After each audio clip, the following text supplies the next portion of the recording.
Hello everyone, Sides Pyro 7 here, and today I'm going to be reviewing the Dino Reveal thing Mattel did for the Jurassic World Dino Reveal thing Mattel made for 2025. I'm not really sure what the entire gimmick is. It's not really mini-sized, I don't think anyway. It's not based on the images they have here, but as the directions show, yeah, there's the dinosaur. You put it in warm water, and then it reveals the true colors of it.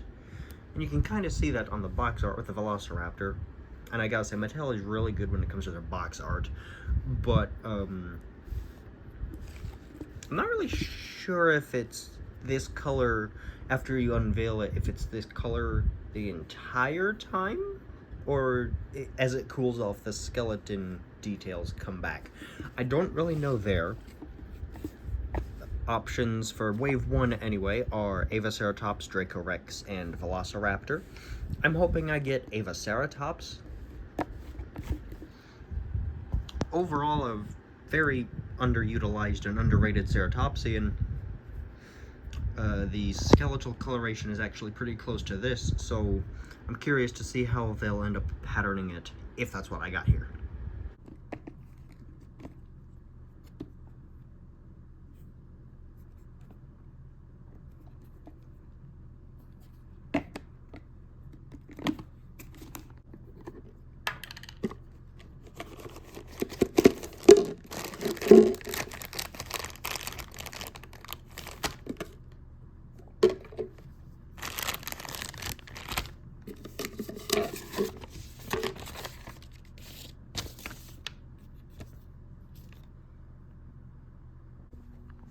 It feels like I got a Dracorex.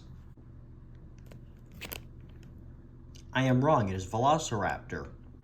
Well, it's not quite the genus I wanted, but it's fine, it's fine. I'm pretty sure I have this Velociraptor figure model-wise before. And by that I mean the mold. I certainly don't have this before. Curious as to why they went with only specific bones, like the ribs and the leg bones and top part of the skull.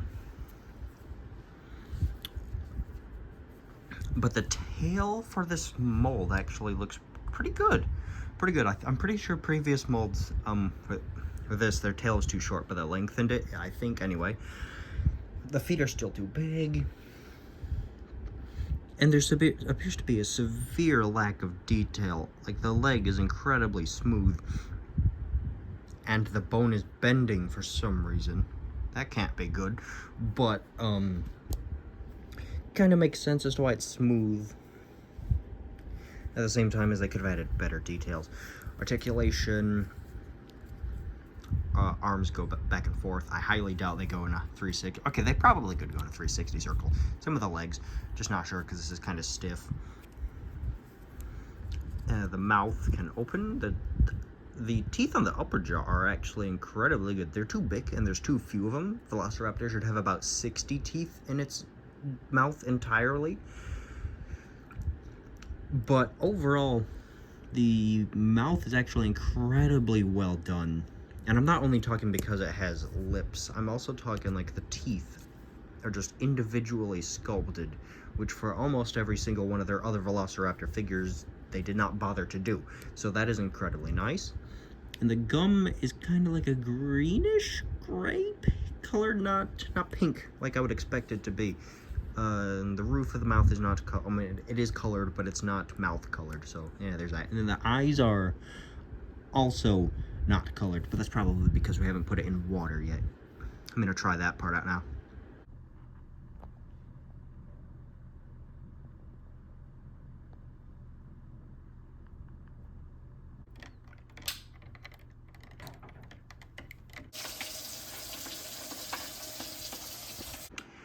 Alright, so we did not get a Velociraptor. Incredibly upsetting because, like I said, underrated ceratopsid. But Velociraptor, I have like 20 some of these.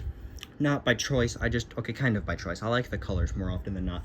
But this is another one. The colors are very unfortunately rather drab compared to the box art. I was hoping I'd get that coloration, but it's just like an olive green with some slightly dark gray patterning on the back, a little bit on the neck. Claws are not colored, but the eye is a nice yellow with large, very large slit-shaped pupils. Mouth still the same, gums are still not colored. Teeth, I'm still impressed by the teeth. But yeah, this was actually a pretty fun experience. I had to fill the tube it came in with water, warm water, about 82 to 90 degrees Fahrenheit, so very warm, and then had to stir it around, which there's not really space to stir it, so I just moved it back and forth, basically, a little bit side to side for about 3 minutes. And, oh, there was one other thing. The tail can twist. But, so yeah, that's really about all this is. This is probably a little bit shorter of a video than I was originally anticipating. But, like, there's not a lot of detail to talk about on here. I guess with the black coloration and the bone details, it's a little bit easier to see the, well, details. Except on the right leg, that is still incredibly smooth. And same with the left one, actually. But now, I guess, only time will tell for me to figure out if the black and bone colors come back. I don't think they will. I think that's just like it shed its skin, technically, you could say. I think that was like the colors that it had before you did this. So I think this is what we're stuck with, a green Velociraptor. And, hey, that's fine. This was a fun experience. So yeah, I do suggest these. Velociraptor and Dracorex are in Wave 1, and then Wave 2, they're doing Dilophosaurus, Miragaia, and Shringosaurus. But that wave hasn't come out yet, so yeah, I'm definitely looking forward to get more into these. Okay, so it's been about a day or so since I started this recording. And that was largely just a test to see if my thought was correct, and it was. Yeah, the black ink kind of like stuff that washes off when you put it in the water, yeah, that's gone. It not coming back. This is the dinosaur's official color. So I just wanted to make a little update there. But otherwise, yeah, this is the Dino Reveal, well, in this case, Velociraptor. I will definitely be getting more of them. Not sure if I'll get repeats. If I do, I might keep it that color, so I can have one rinsed and one not, or I'll paint the rinsed one, or repaint it, not sure. But I'm definitely gonna hope I get the other genera and not duplicate Velociraptor. But otherwise, yep, that's this video. Hope you enjoyed. See ya.